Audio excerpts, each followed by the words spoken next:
First, click on the color circle and find the orange that you want to use for the base of your pumpkin. Then click on the brush tool and go to Calligraphy, Monoline. Next, draw a sort of ovally, kind of wobbly shape for your pumpkin. Pumpkins aren't super perfect. Drop the color in to fill it. If you want to clean up your pumpkin shape a little bit, you absolutely can. Click on the two squares, go to background color, and choose sort of brownish, kind of dark color. Click Done. Click the plus symbol to add a layer. Drag this layer to the bottom. Click on the color circle and grab a dark color. Make a kind of wavy, bumpy line from one side to the other. Then drag to fill your color. This will be the ground. And I might actually make mine a little bit darker and a little bit more red. Click on the two squares, click on your pumpkin. If you need to make it a little larger, click the arrow and uniform. Drag these handles and then reposition it. You can use snapping to find the middle line. Tap on the two squares, click on layer 2, plus symbol to add a new layer. Go to the color circle, find a green that you like for the stem. Remember that you need to connect your shape before you fill the color, even in these parts that you can't see behind the pumpkin. Drag to fill your color. You can clean up any of the lines that you didn't like. You can reposition it if you want.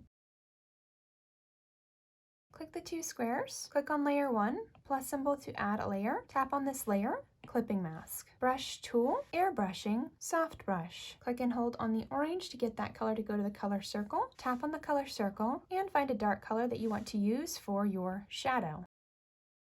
Let's start kind of big, 30% and around 25% opacity.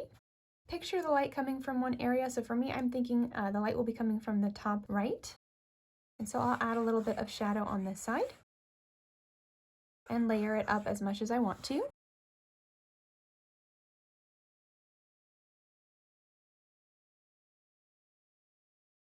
You can choose a darker color again if you like.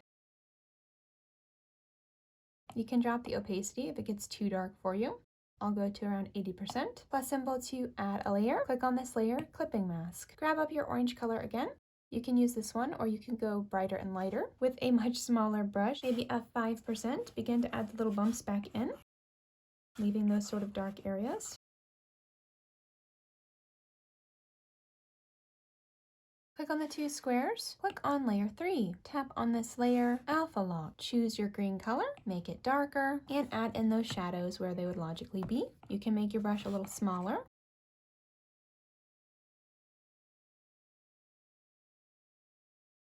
Click on the two squares, click on layer 2, plus symbol to add a layer. Click and hold to get that color, and then drag it to make it darker. Using that same brush, we can add a little tiny shadow underneath our pumpkin.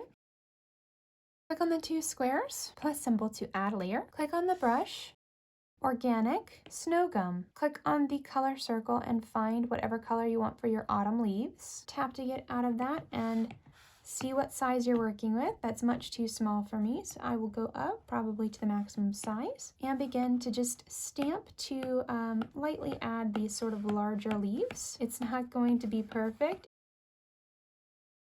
Drag that shadow layer above the leaves.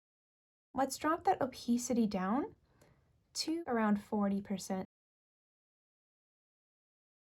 Click on this layer and then swipe to collect the other layers. Arrow tool, and you can reposition this if you like. I think I'd like to drop mine down a little bit. At this time, you can also make this a little bit bigger or smaller, and then bring it back to the center. Tap on the two squares, tap that top layer, plus symbol to add a layer. Click on the color circle and find a nice bright yellow. Click on the brush tool and go to Calligraphy, Monoline. You could use script for this as well, so I think I might do that. Zoom back in if you like and make your triangles for the jack-o'-lantern's eyes. You can fill these in manually or drag and drop your color if you like. They're not going to be super perfect triangles, but we can use our eraser tool to just bring them back in. So hold down on the eraser tool to get that same brush so that you can use the same brush to erase that you use to paint with. And now we can make the smile as well. You can clean up the edges if you want to, but keep in mind a jack-o'-lantern would typically be pretty wobbly because we have to carve them out. Go back and forth between your eraser tool and your brush tool to get the shape that you want. And let's add a few little teeth in here and there, maybe 2, maybe 3, one on top, one on bottom, maybe one in the middle, however you want it to be. I think I'll just do 2. I think that's kind of cute. If you want to change a specific part, like I want to rotate the mouth slightly, click on the ribbon tool, wrap it around that mouth, arrow tool, and then the little green bar here. Tap the arrow tool to get out of that.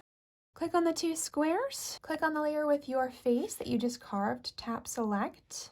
Click on the 2 squares, plus symbol to add a layer. Tap on this layer and mask. Now you should only be able to draw on this selection. Click on this bottom part.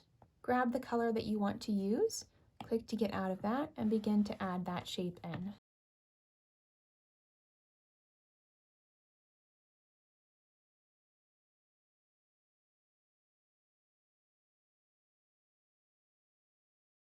Next, let's click on the 2 squares. Click on layer 8, tap the magic wand and bloom layer and slide to adjust. You can bring this up as much as you want to. This is what maximum looks like on mine. The size is 30%. I can bring that down or I can push it out. A little bit of glow is nice on the outside part of the pumpkin there. So maybe around 35%. Spooky. Let's try around 40%. You can play with this and see what you like. Tap the magic wand to get out of that. There should be some light on these leaves now that we have the jack-o'-lantern turned on. Click on the 2 squares. Click on your shadow layer plus symbol to add a layer. Grab that bright color back up. Tap on the N and go to add. Tap on the brush tool. Airbrushing soft brush. Opacity is 25%. My size is 5%. Just turn a little bit of the lights on in front. Whatever looks right to you. All right, you guys, there you have it. Try this out and see what you think of it. Let me know in the comments. See you next time.